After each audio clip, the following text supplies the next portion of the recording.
Okay, hi folks. This is Dr. Leo Gordon conducting ongoing interviews for the Cedars-Sinai Medical Center Historical Conservancy. We're anxious to get physicians of all specialties who have been on the staff for many years, and it's our pleasure this morning to have with us Dr. Dudley Danoff from the Department of Urology. Dr. Danoff, thanks a lot for coming down for this interview.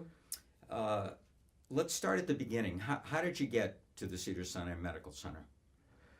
Well, I came by way of the East Coast and finished Columbia Presbyterian, Princeton, Yale Medical School, had every opportunity, and I said, the weather, the people, the frenetic pace of the East Coast, there must be something better, and I heard about this place, California. I'd never been here. It was before television, of course, and I came out here once to see a Rose Bowl. It was fogged in, but I said, this is the place. And newly married, came here, no money, no fame, some skills, and it's been a great 50-year ride. 50. Did you start solo? Did you join someone? How did it come to be? And what was your relationship to Cedars or Sinai or Cedars-Sinai? Well, there basically wasn't a Cedars-Sinai. There was Cedars of Lebanon and a small little hospital across the street from what was Jerry's Deli. So I joined the clinical faculty at UCLA, and I joined an older urologist who had an extremely established practice. He had all the low-hanging fruit and no skills. I had no fruit and all the skills. So from day one, it was a huge, huge success. And then they put up the big hospital, and I actually was the first guy with some balls, as we say in urology. Yeah, we might edit that one out, but we might leave it in. Well, it's just the urologic. It's not pejorative. Exactly. Okay. Yeah. And I saw the potential. I took this huge space. Actually, I expected the Cedars-Sinai would have about 4 urologists. So I had big space in what was the East Tower at the time. I was the first guy in there, and I had good credentials, and I made them make me a guarantee that they wouldn't give anybody better rent per square foot than I. Said, here's a bright young guy from the East, and we gave Dr. Danoff, $1.50 a square foot, but for you, $1.35. That never happened. I thought 4 urologists would service all of Cedars. Now I believe there are more than 50 on the staff and counting. So I had some guts, and I did it, and all my dreams came true. I have a huge group, all super guys. And the interesting thing is we are totally independent of Cedars. So we're on the grounds. We use the facilities. Our patients are grateful. But we have no fiduciary relationship with Cedars, and it's been just great. Kind of a little bit of a love-hate, but it's been great. How many years have you been on the staff? Since 1971. Dudley, 1971, that was before this place was built and opened.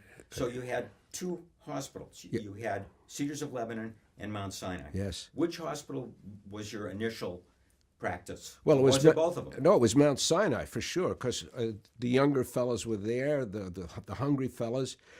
Some of the older guys who had been there from, believe it or not, the Second World War, boxed out the younger guys, which was primarily the reason that young Mount Sinai was born.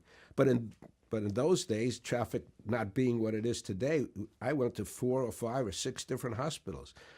Brotman, Temple, West Side.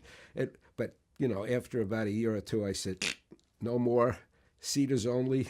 But that was pretty typical of a young surgeon getting started, and time we're schlepping to all those different absolutely hospitals. Well, you've been on the staff a long, long time, and separate and distinct from the many advances in urology, what would you say your most memorable memory, your most memorable event in that long career? I know that's a hard question. Thousands, but yeah. Something comes to mind. So before EMI, Cedars, of course, being Cedars, want to be in the forefront, developed an EMI system, CS Link, and they rolled it out with great fanfare and people and hiring, and it was very unique and new to the hospital. It was very unique and new to the staff members. It was very confusing, and it was hyped and hyped and hyped to $31 million worth of hype. And it came online with a lot of helpers, and it was a disaster. It took away the doctor from the bedside. It took away the doctor from the patient. It took away the doctor from any interaction with the patient and punching in things. It was non-intuitive. And the hospital said, "Phew, this is the greatest thing since chopped liver." And I kept saying, "This is not." And I got up and spoke loudly and organized what I would call a revolt. And, $31 million later, they canned it, and they came up with something which I don't think is much better, but I consider that I just saw it was wrong. I saw a big institution backing it. I didn't think it was the proper thing for the doctors nor the patients, and I got up and I spoke out. That was PCX. Yeah, that was the initial foray. Yeah, right, into PCX. Medical record. Yeah. Well, I would say that is a very significant and memorable event because what you mentioned cuts across all specialties. Absolutely. Not just unique to urology. However, in urology, just looking at the arc of your career, from a solo practitioner looking through a telescope that only he can see, to laparoscopy, to refined optics, to robotics, to the PCA measurements, to the rapidly aging population. Did you ever envision the dramatic changes that you've witnessed? Well, you spoke like a true urologist. I mean, who ever heard of the robot? When we used to do a radical prostatectomy in the good old days, I mean, it was 6 units of blood. You couldn't see a goddamn thing.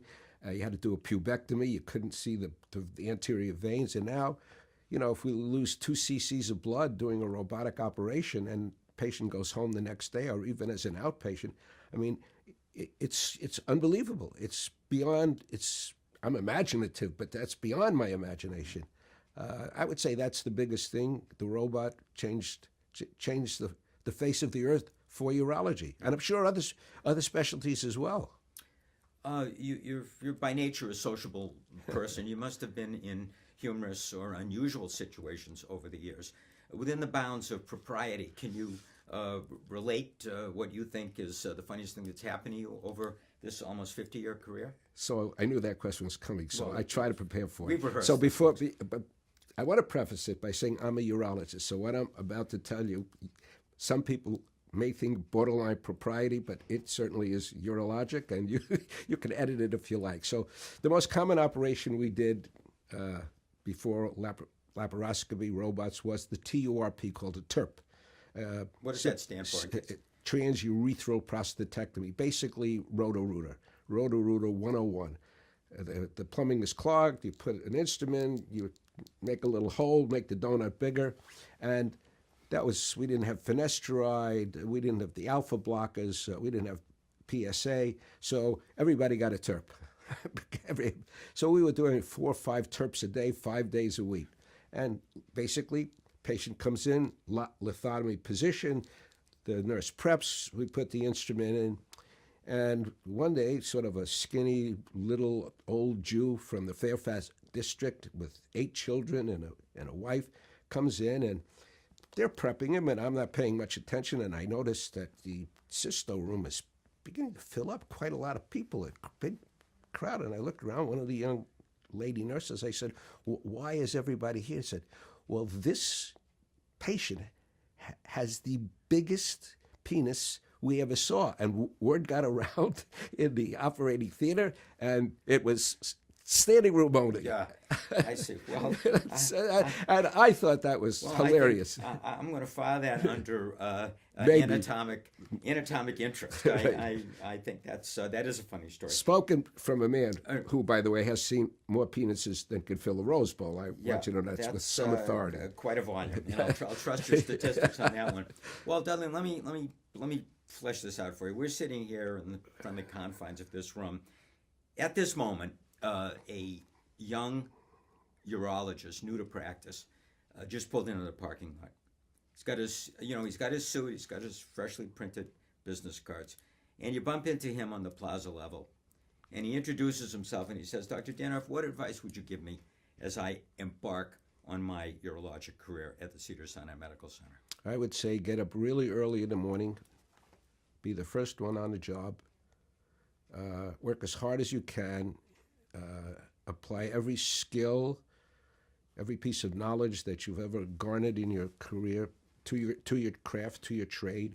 Go home at the end of the day later than anybody else, having worked harder than anybody else, and never look back and see who's catching up to you. If you get up and you give it your best shot and you go home, you don't have anything to regret and only something to look forward to. And you'll be smiling, because I'm smiling after 50 years and I don't want to quit. And I think that's my mantra. Well, very sage advice from a good friend and a most respected member of the Cedar surgical community. Thank you very much. Leo, it was an honor. Thank you.